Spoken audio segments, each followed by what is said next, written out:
نحمدہ و نصلی علی رسول الکریم اما بعد فاعوذ باللہ من الشیطان الرجیم بسم اللہ الرحمن الرحیم۔ سامعین محترم، یہ سورۃ بقرہ کی آیات 146 تا 152 ان کا پہلے ترجمہ ملاحظہ فرمائیں، اس کے بعد جو تشریحی مقامات ہیں میں ان کی تشریح کروں گا۔ الذین آتیناہم الکتاب، وہ لوگ کہ جنہیں کتاب دی گئی ہے، یعرفونہ، وہ پہچانتے ہیں اللہ کے اس حکم کو، کما یعرفون ابناءہم، جیسے وہ اپنے بچوں کو پہچانتے ہیں۔ وَإِنَّ فَرِيقًا مِّنْهُمْ لَيَكْتُمُونَ الْحَقَّ، وَإِنَّ، اور یقیناً، فَرِيقًا مِّنْهُمْ، ان میں سے ایک فریق، گروہ، لَيَكْتُمُونَ الْحَقَّ، یقیناً حق چھپاتا ہے، وَهُمْ يَعْلَمُونَ، اس حال میں کہ وہ اس کو جانتا ہے۔ تو با محاورہ کریں گے کہ وہ جانتے بوجھتے حق کو چھپاتا ہے۔ ان میں سے ایک گروہ ہے، پہچانتے ہیں کہ حق ہے، قرآن حق ہے، رسول حق ہیں، اور رسول پہ جو احکام آئے وہ حق ہیں، اور جو قبلہ مقرر ہوا وہ حق ہے، جانتے ہیں، تو لیکن چھپانے کی عادت ہے۔ حق کے سامنے ساتھ جھکانے کی عادت نہیں ہے، بلکہ چھپانے کی عادت ہے، اس لیے چھپا جاتے ہیں۔ الحق من ربک، یہ حق ہے تیرے رب کی طرف سے، فلا تکونن، تو ہرگز نہ ہونا، تم ہرگز نہ ہونا، من الممترین، شک میں مبتلا ہونے والوں میں سے۔ تو یہ اہل ایمان کے لیے ہے۔ تو اہل ایمان کے لیے تو ظاہر ہے کہ اللہ کی طرف سے جو بات آ گئی، اللہ کے رسول صلی اللہ علیہ وسلم نے جو بات فرما دی، اس میں شک کی کوئی گنجائش ہی نہیں ہے۔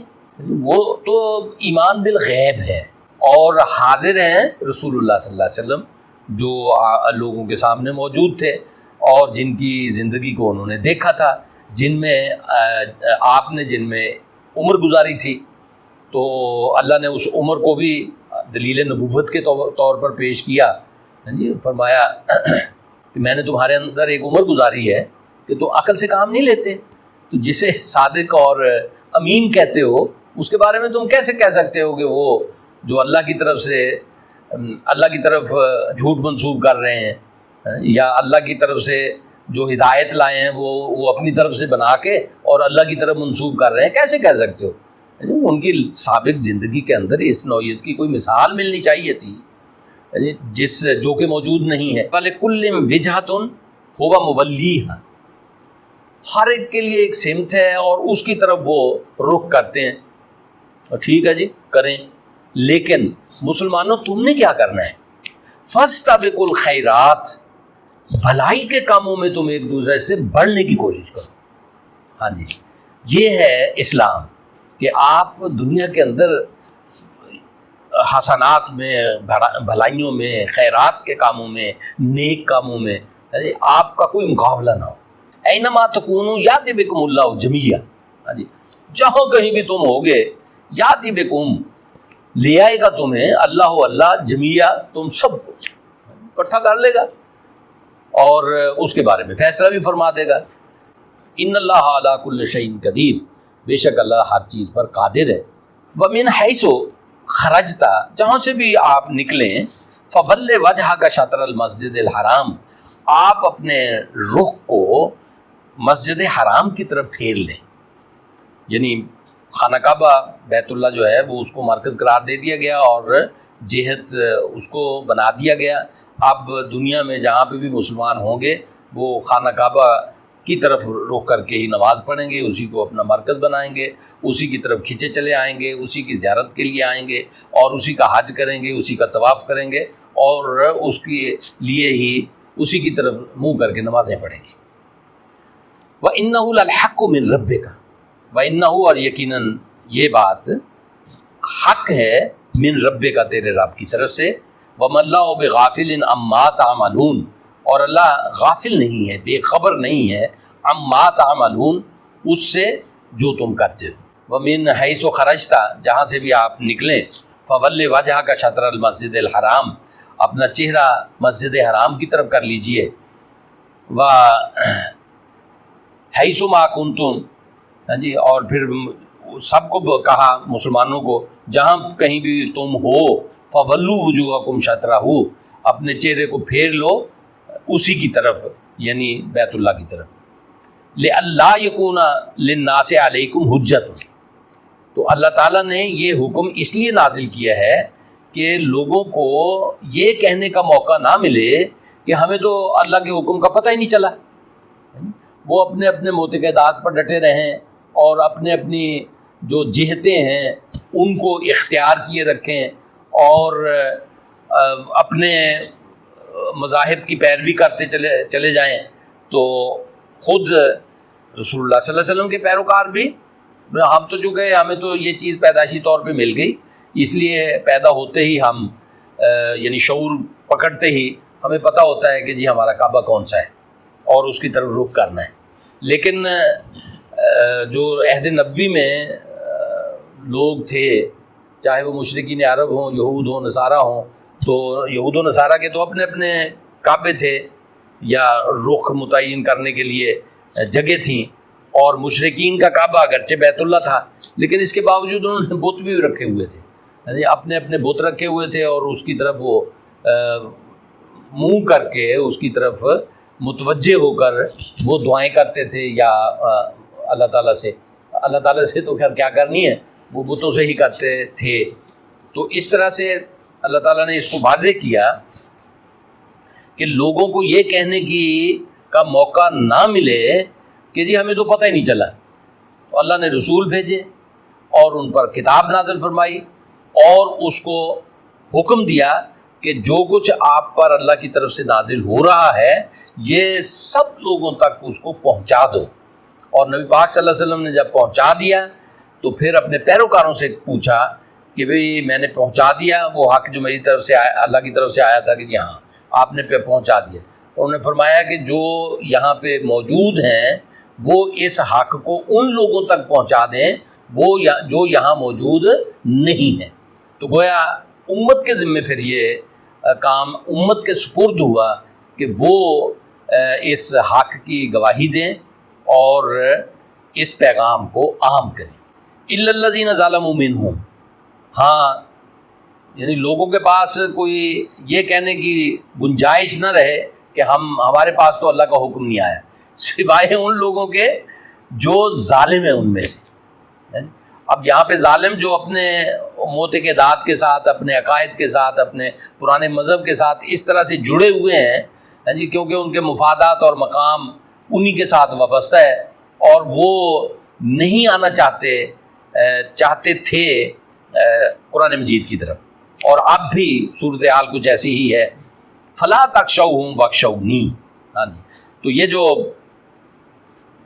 انکار کرنے والے تھے یہ بڑے بڑے سردار تھے اور با وسائل تھے اور اپنے مقتدر تھے، اقتدار ان کو حاصل تھا، اثر و رسوخ کے مالک تھے۔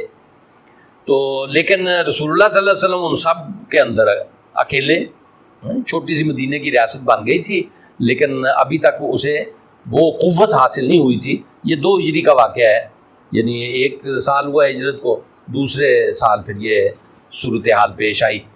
تو اتنی طاقتور نہیں تھی مدینے کی ریاست اور سارا عرب ہی خلاف تھا اور مٹانے کے در پہ تھے۔ تو یہ تو رسول اللہ صلی اللہ علیہ وسلم کا کمال تھا نا، اور آپ کی بصیرت تھی، آپ کا فہم تھا اور اللہ کی تائید حاصل تھی، جس کی وجہ سے کسی کو یہ ہمت نہیں ہوئی کہ اس کا خاتمہ کر دیں، لیکن انہوں نے زور اپنا پورا لگایا ہے، ساری قوت جمع کر کے بھی لے آئے اور دیکھا کہ ہم کامیاب ہونے والے نہیں ہیں، ناکام لوٹے۔ وَلِيُتِمَّ نِعْمَتِي عَلَيْكُمْ، تو اللہ تعالیٰ چاہتا ہے ایک تو تم پہ واضح کر دے کہ اللہ کا حکم ہے اور تم نے اس کی اطاعت کرنی ہے، اور دوسری بات یہ ہے وَلِيُتِمَّ نِعْمَتِي، تاکہ اللہ پوری کر دے نعمتی اپنی انعام کو علیکم تم پر، وَلَعَلَّكُمْ تَهْتَدُونَ، اور تیسری بات یہ کہ تم اس ہدایت کے راستے پہ ہمیشہ ہمیشہ گامزن رہو۔ یہ ہدایت کا راستہ کھل کر تمہارے سامنے آ گیا ہے، اب اس پہ تم گامزن رہو۔ کما ارسلنا فیکم رسولا منکم، اب یہ سارے مسلمانوں کو خطاب ہے۔ رسول اللہ صلی اللہ علیہ وسلم تشریف لائے اور ان کے آنے پہ اللہ تعالیٰ نے حضور صلی اللہ علیہ وسلم کا ذکر فرمایا، کما جیسا کہ، ارسلنا ہم نے بھیجا، فیکم تم میں، رسولن رسول، منکم تم ہی میں سے، یعنی اس بات کو یاد کرو جس کہ ہم نے تمہیں میں سے ایک رسول بنا کر تمہارے اندر بھیجا ہے۔ کس لیے؟ اس کا کام کیا ہے، وہ کیا کرتے ہیں؟ اب اس کو بھی اچھی طرح سے ذہن نشین کریں، یہ دوسری مرتبہ یہ آیت آ رہی ہے سورۃ بقرہ میں۔ پہلے تو حضرت ابراہیم علیہ السلام کی دعا کے طور پر آئی تھی، وہاں میں نے اس کو واضح کیا تھا، اور اب یہ دوسری مرتبہ آ رہی ہے۔ یتلو علیکم آیاتنا، یتلو وہ تلاوت فرماتے ہیں، علیکم تمہارے سامنے، آیاتنا ہماری آیات کو، یعنی یہی قرآن مجید جو حضور صلی اللہ علیہ وسلم پہ نازل ہوتا تھا، وہ اس کو پڑھ کر لوگوں کو سنا دیتے تھے، تو ماننے والے مان لیتے تھے، اس سے استفادہ کرتے تھے، فائدہ اٹھاتے تھے، اور اس کو یاد کر لیتے تھے، اور اسے دعوت کے لیے پیش کرتے استعمال کرتے تھے، دوسروں کو دعوت دینے کے لیے کہ جی کیا دعوت ہے آپ کی؟ انہوں نے قرآن مجید سنا دیا کہ یہ دعوت ہے جی ہماری اللہ کی طرف سے ہمارے رسول پر نازل ہوئی ہے، آپ اس کو مانتے ہیں تو اس کے سامنے ساتھ جھکا دیں۔ تو وہ آپ دیکھیں گے مکی صورتیں جو ہے نا، ان کی خصوصیات میں یہ چھوٹے چھوٹے جملے ہیں، ہم وزن ہیں، اور بڑی روانی ہے پڑھنے میں، اور ان کے اندر بڑا زور ہے، اور بڑی اس کے اندر وہ بھی ہے، یعنی بڑا نغمگی ہے جی، سریلی ہے کہہ لیں آپ، کہ اب وہ کوئی مانے یا نہ مانے، اب چھوٹے چھوٹے بچوں کو تو نہیں پتہ ہوتا نا، تو وہ سنتے ہی یعنی ان کو یاد بھی ہو جاتی ہے، اور ان کی زبانوں پہ جاری بھی ہو جاتا ہے۔ یعنی یہ اس کلام کی خوبی تھی، اور اب بھی ہے کہ سننے والوں کے دل پہ اثر کرتا ہے، اور ان کو یاد ہو جاتا ہے، اور جہاں پھر سمجھنے والے ہوتے ہیں جی وہ تو ان کے تو پھر دل میں بالکل براہ راست اتر جاتا ہے نا۔ تو پہلی بات جو ہے یتلو علیکم آیاتنا، رسول کیا کرتے ہیں؟ ہماری آیات تمہیں پڑھ کر سناتے ہیں، وَيُزَكِّيكُمْ اور تمہارا تزکیہ کرتے ہیں۔ ہاں جی، تزکیے پہ میں مزید گفتگو کرتا ہوں۔ وَيُعَلِّمُكُمُ الْكِتَابَ وَالْحِكْمَةَ، وَيُعَلِّمُكُمْ اور تمہیں سکھاتے ہیں، الکتاب کتاب، والحکمہ اور حکمت، وَيُعَلِّمُكُمْ مَا لَمْ تَكُونُوا تَعْلَمُونَ اور تمہیں وہ کو سکھاتے ہیں کہ جو تم جانتے نہیں تھے۔ یہ آیت نمبر 151 ہے۔ جیسے کہ میں نے کہا اوپر کا جو مضمون ہے وہ تو تحویل قبلہ سے متعلق تھا، اس پہ تو گفتگو ہو چکی، ساتھ ساتھ میں نے کچھ اپنے مقام پہ وہ باتیں کہہ بھی دی ہیں، اور پچھلے درسوں میں بھی وہی باتیں آئی ہیں۔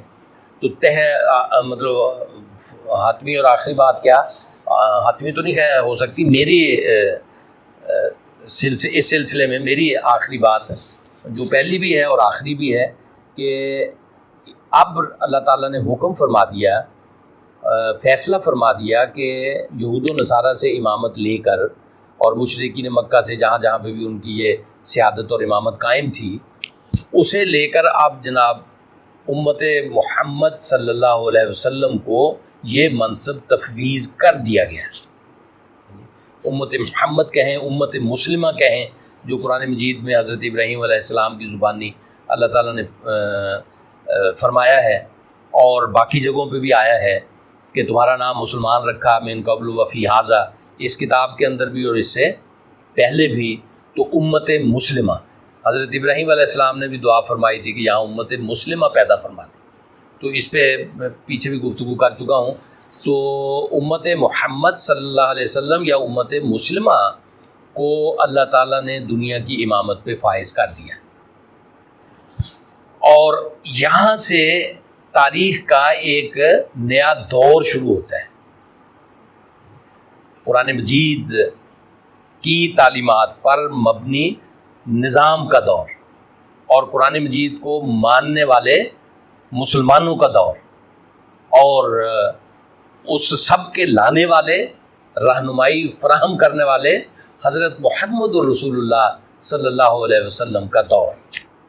تاریخ کا یہ دور شروع ہوتا ہے، اور 1000 سال تک تو رہا نا دنیا کی امامت اور قیادت، مسلمان سب سے آگے رہے، اور اس کے بعد پھر چلے گئے پستی میں، زوال اپنے ہی کرتوتوں کی وجہ سے آیا، کسی باہر والے کی سازش کو ناکام کرنا وہ بھی امت اور جماعت کا فرض ہوتا ہے، حکمرانوں کا فرض ہوتا ہے، حکمران طبقے کا فرض ہوتا ہے. یہ کسی اور پہ ذمہ داری ڈال کر اپنی جان نہیں چھڑائی جا سکتی. اگر زوال آیا ہے تو ہمارے اپنے یہ علماء اور عمراء دو طبقے ہیں، ایک پڑھا لکھا طبقہ اور دوسرا حکمرانی کرنے والا طبقہ. ان کے ہاتھوں ہی قوم اوپر جاتی ہے، انہی کے ہاتھوں قوم نیچے آتی ہے. تو رسول اللہ صلی اللہ علیہ وسلم تو مقام بلند پہ نہ صرف فائز کر دیا بلکہ اس کی طرف آپ کو امت کو اپنے پیروکاروں کو روانہ کر دیا، اور وہ پھر روانہ ہو گئے، بڑھتے ہی چلے گئے. تو یہاں جو فرائض نبوت ان کو کہتے ہیں کہ نبی کیا کرنے آتا ہے، نبی کا کام کیا ہے. تو ویسے تو لوگوں نے اپنے اپنے تصور کے مطابق رسول اللہ صلی اللہ علیہ وسلم اپنے ہمارے پیارے نبی جی اپنے اپنے اپنے خیالات کے مطابق، اپنی خواہشات کے مطابق انہیں بنا رکھا ہے اور ان کے ساتھ تعلق قائم کر رکھے ہیں اپنی مرضی کے. لیکن قرآن مجید جو تعلق بتاتا ہے، جو کام بتاتا ہے، یہ میں پہلے بھی واضح کر چکا ہوں، بار بار اس کا ذکر آئے گا کہ آپ رسول سے وہ لیں جس کا وہ دعویٰ کرتا ہے، وہ مت مانگیں جس کا وہ دعویٰ نہیں کرتا. رسول ہدایت لے کر آتے ہیں اللہ کی طرف سے، آپ ان سے ہدایت طلب کریں کہ یا رسول اللہ میں نے زندگی گزارنی ہے، میں کیسے گزاروں. ہاں جی، آپ کو مایوسی نہیں ہوگی. اللہ کا قرآن اور اللہ کے رسول کا اسوہ حسنہ وہ ہمارے پاس موجود ہے. اور حجۃ الوداع میں بھی حضور نے خطاب کرتے ہوئے فرمایا، آخری خطبہ ہے یہ، اور یہ مختلف جگہوں پہ ذکر ہوا ہے کہ جی میں آپ میں دو چیزیں چھوڑ کے جا رہا ہوں، ایک میری کتاب ہے اور دوسری میری سنت ہے. یعنی یہ قرآن مجید ہے اور سنت رسول ہے صلی اللہ علیہ وسلم. تو یہ رہنمائی کے لیے موجود ہے. تو رہنمائی آپ کو ملے گی. اور یہاں جو ایک تو یہ چار کام، نمبر ایک تلاوت آیات، قرآن مجید کی تلاوت، مطلب یہ وہ تلاوت نہیں جو ہم کرتے ہیں بلا سوچے سمجھے، بلکہ یہ وہ تلاوت ہے کہ قرآن مجید لوگوں کے سامنے پڑھ کر سنانا، پیش کرنا، اس کی دعوت لوگوں کو دینا. ایک کام تو یہ ہے. اور دوسرا کام ہے ان کا تزکیہ کرنا. تیسرا کام ہے کتاب کی تعلیم اور حکمت، یعنی تعلیم جو ایک تو ہے نا جی عام دعوت. اب جن لوگوں نے دعوت قبول کر لی ہے ان کو پھر کتاب سمجھانا، کتاب کی تعلیم دینا اور حکمت کی تعلیم دینا. تو یہ جو ہمارے شارحین ہیں انہوں نے ایک گروہ نے تو اس کو کہا کہ کتاب سے مراد قرآن مجید اور حکمت سے مراد سنت رسول، تشریح قرآن، یہ بھی درست ہے. تو ایک نقطہ نظر یہ ہے کہ کتاب سے مراد قانون اور حکمت سے مراد عقائد اور اخلاق. یعنی اس طرح سے یہ قرآن مجید ہی ہو جائے گا. جب اس کی تعلیم ہوگی تو تشریح اس کے اندر خود بخود آ جائے گی. کہ جب رسول اللہ صلی اللہ علیہ وسلم اپنے مخاطبین کو، اپنے ماننے والوں کو کتاب سمجھائیں گے تو چاہے وہ قانون سمجھا رہے ہوں، چاہے عقائد اور اخلاق سمجھا رہے ہوں، تو سمجھانے کے دوران جو حضور ارشاد فرمائیں گے جو قرآن پہ اضافی ہوگا وہ گویا فرامین نبوی ہوں گے. تو اس لیے اس میں کوئی ایسا فرق نہیں ہے بنیادی کہ اس پہ اپنا وقت صرف کیا جائے کہ ایک گروہ کہے نہیں جی اس سے مراد کتاب اور سنت ہے، اور دوسرا کہے نہیں جی اس سے کتاب سے مراد قانون اور اخلاق اور عقائد ہیں. اس پہ ہی ہم جھگڑ کے اپنا وقت سارے کا سارا لگا دیں اور بیچ میں سے نکلے کچھ بھی نہیں. تو چاہے وہ کہیں بات ایک ہی بنتی ہے. تو میرا رجحان اس طرف ہے کہ میں مشترکات کی طرف لاتا ہوں اور آتا ہوں. جو دو ایسی چیزیں ہوں جو بظاہر متضاد نظر آ رہی ہوں تو ان کو میں جمع کر کے، یعنی ان کے اندر سے جو اتفاقی چیزیں ہیں جس پہ اتفاق ہو سکتا ہے میں اس کی طرف لانے کی کوشش کرتا ہوں. تو اس لیے ان دونوں میں کوئی فرق نہیں ہے. تو چاہے کہ قانون اور اخلاق اور عقائد کہہ لیں، چاہے قرآن مجید اور سنت کہہ لیں، کوئی فرق نہیں ہے، ایک ہی چیز ہے. اچھا جی، تو یہ ہو گئی چار چیزیں. تو مولانا امین حسین اصلاحی صاحب نے لکھا ہے تزکیہ نفس، بڑی موٹی کتاب ہے ان کی، اور تزکیے کو انہوں نے بہت کھول کر بیان کیا ہے. تو تزکیہ یہ میں نے پچھلی دفعہ بھی کہا تھا کہ اس سے مراد ہے نشو و نما. وہ آپ کو نشو و نما دیتا ہے، یعنی آپ کی شخصیتوں کو توانا بناتے ہیں، ابھارتے ہیں اور قوی بناتے ہیں، اور آپ کی صلاحیتیں اندر جو چھپی ہوئی ہیں ان کو باہر لے آتے ہیں، اور ان کو باہر لا کر پھر آپ کو لگا دیتے ہیں انسانیت کی تعمیر کے لیے۔ تو یہی امت مسلمہ کا کام ہے کہ شخصیتوں کو ابھارنا، شخصیتوں کو نشو و نما دینا، اور شخصیتیں بنانا، سنوارنے کا لفظ بھی ہے۔ تو لیکن ہمارے ہاں جو مولانا امین حسن اصلاحی صاحب کے حوالے سے میں بتا رہا تھا، تو انہوں نے کہا جی کہ یہ 4 جو فرائض نبوت ہیں اصل میں ایک ہی ہے، یہ 3 ذرائع ہیں۔ اصل میں ایک کیا ہے؟ تزکیہ، اور 3 ذرائع کیا ہیں؟ تلاوت آیات، لوگوں کو قرآن سنا کر اس کو سچا ماننے کی دعوت دینا، اور جو سچا مان لیں، ایمان لے آئیں، ان کو قرآن سکھانا اور اس کے ذریعے سے ان کی تربیت کرنا اور ان کی شخصیت بنانا، سنوارنا اور اس کی نشو و نما کرنا۔ یعنی 3 ذرائع ہیں، ایک ہی فریضہ نبوت ہو گیا۔ تو یہ باقی ذرائع ہیں، یعنی قرآن مجید، یعنی مسلمان کی جو شخصیت کی نشو و نما ہوتی ہے وہ قرآن مجید سے ہوتی ہے اور اسوہ مصطفیٰ سے ہوتی ہے۔ قرآن مجید ہی ہو گیا نا، پھر آگے سنت ہے، اسوہ مصطفیٰ ہے، اور فرامین مصطفیٰ ہے صلی اللہ علیہ وسلم۔ تو یہ بنیاد ہے اور اچھا خاصا ذخیرہ ہے، اور شخصیت بنانے کے لیے سفیشینٹ مواد ہے جو حضور چھوڑ کے گئے۔ لیکن پھر چونکہ تاریخ، یعنی مسلمانوں کی آبادیاں پھیل گئیں، مملکتیں بڑھ گئیں، اور مختلف قوموں سے ان کا میل ملاپ ہوا، اور خاص طور پہ عجمی تصورات، علامہ اقبال اس کو بڑا نمایاں کرتے ہیں، اور واقعتاً پھر پہلے عربی تھی ہماری زبان، پھر ساتھ فارسی بھی شامل ہو گئی، اور ہمارا لٹریچر عربی اور فارسی دونوں زبانوں میں تحریر ہونا شروع ہو گیا۔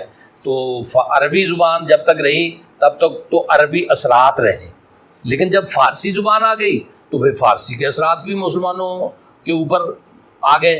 اس کی ظاہر ہے کہ جب زبان آتی ہے تو وہ پھر کل کے کل کو، تہذیب کو ساتھ لاتی ہے، اور تہذیب اپنے رنگ میں رنگ لیتی ہے۔